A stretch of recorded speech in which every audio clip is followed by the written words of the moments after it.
Okay, 15 naman yun. Pa-birthday ko ito, abit mo. Eh, papayag ka, may anak ang tatay mo. Ha? Amin! May asawa na nga, baka hindi na nanay mo.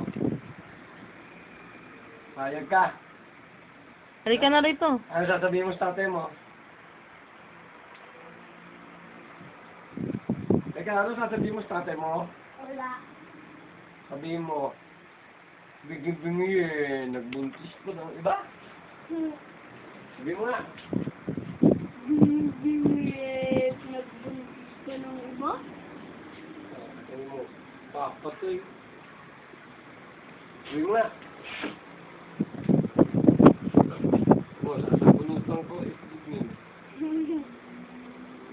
Sabihin mo. Naaantok ako, grabe.